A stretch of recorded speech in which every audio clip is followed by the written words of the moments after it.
Hola, bienvenidos al segundo video del Laboratorio de Transferencia de Calor.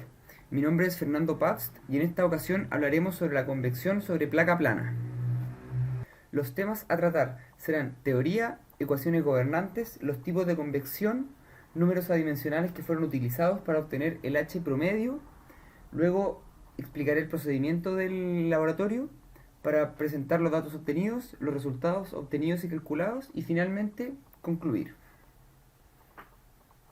Las ecuaciones gobernantes son conservación de energía, que dice que toda la energía que entra menos la que sale, más las fuentes, es igual a la acumulación. En el caso de nuestra experiencia, no se encontrará acumulación ni fuente.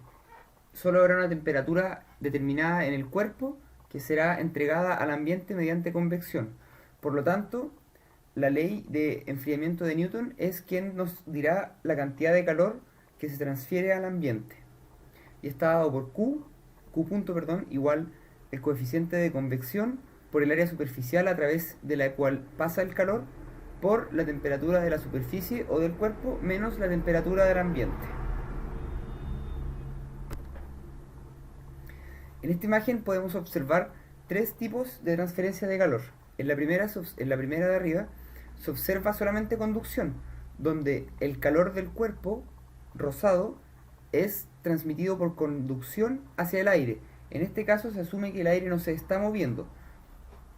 En la imagen de abajo se habla de convección libre. En este caso, en estricto rigor, toda la transferencia de calor es producida por conducción, ya que la placa calienta el aire que está justo adyacente a ella, este se hace más liviano y por eso sube, ya que por gravedad las cosas más livianas tienden a subir y el aire más frío, es decir, más pesado, va a bajar, el cual luego nuevamente se calentará para subir. En este caso se habla de que es una convección libre. Por último se encuentra la convección forzada, donde la masa de aire, fría o caliente, es movida por el aire, o sea, es movida por un ventilador que lleva velocidad U y el aire se encuentra a una temperatura T infinito. Ts es la temperatura de la superficie de la placa. Para determinar el H promedio se usan números adimensionales. Los números adimensionales utilizados en esta experiencia serán el número de Nusselt, que relaciona la transferencia de calor por convección con la transferencia de calor por conducción.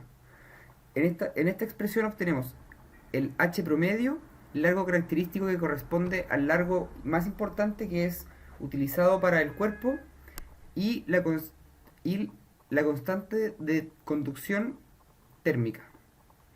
Para el caso de convección natural se obtiene Nus natural igual C por el número de Grashof por el número de Prandtl elevado a n. Y para el caso de convección forzada se obtiene C por el Reynolds elevado a n por el Prandtl elevado a m. Estos valores de C, n y m se obtienen de tablas según los números de Grashof y Prandtl. El número de Prandtl, a su vez, relaciona la difusión de momentum por viscosidad con la difusividad térmica. La difusividad térmica corresponde al coeficiente de convección, al coeficiente de conducción dividido en la densidad por el calor específico del cuerpo que transfiere calor. Luego tenemos el número de Grashof, que relaciona la fuerza de empuje con las fuerzas viscosas. En este caso, si las fuerzas de empuje son mucho mayores a las fuerzas viscosas, se observará o se presentará un movimiento turbulento del aire debido a la diferencia de densidad entre el aire caliente y el aire frío.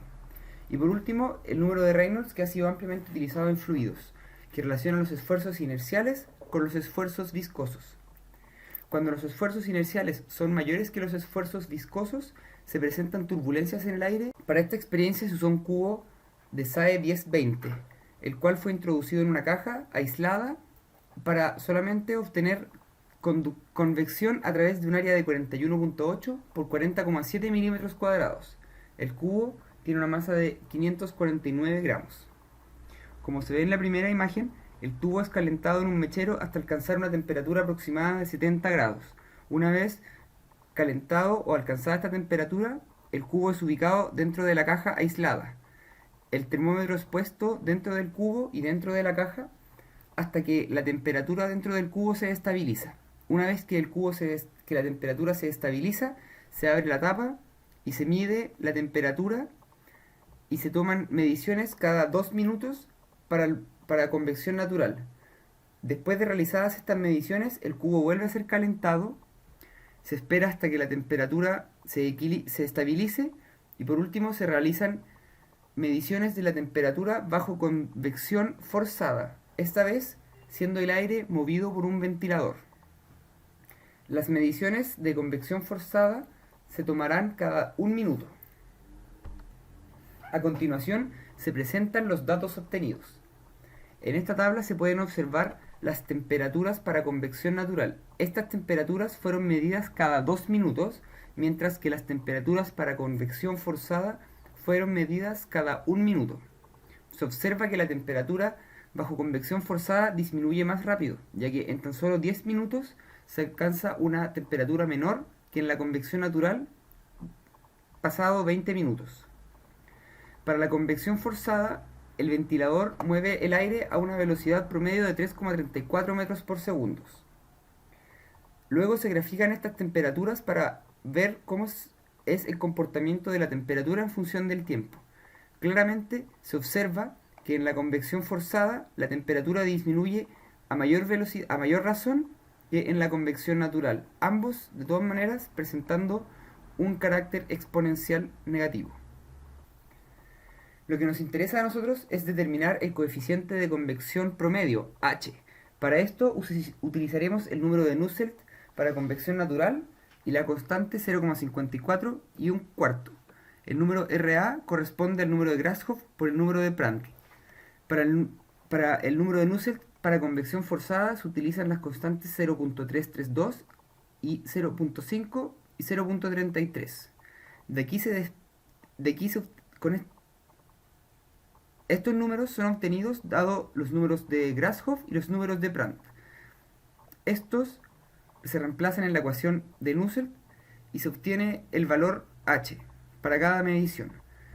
El H en el caso caso natural, corresponde a 11,68 watts partido en metro cuadrado por Kelvin, mientras en el caso de la convección forzada es mucho mayor, siendo este 121,65 watts partido en metro cuadrado por Kelvin. Es de esperarse que para la convección forzada el valor de H sea mayor, ya que el aire es movido por un ventilador. Este aire caliente que es calentado por la placa se lleva la temperatura de la placa y llega aire con menor temperatura hacia la placa, el cual sigue sacando temperatura desde la placa. Para concluir, se puede observar que el número de Grashof para convección natural es mayor que el número de Reynolds en el caso de convección forzada, lo que indica que un aumento en la velocidad implica un aumento en el coeficiente de convección. Por el lado del número de Prandtl, este se mantiene medianamente estable. Esto significa que no produce una variación en el espesor de la capa límite. Por lo tanto, este no afecta en el coeficiente de convección. Por último, se puede concluir con seguridad que mover el aire adyacente al cuerpo que está entregando calor aumenta de gran manera la eficacia de la convección y por lo tanto aumentando el coeficiente de convección H.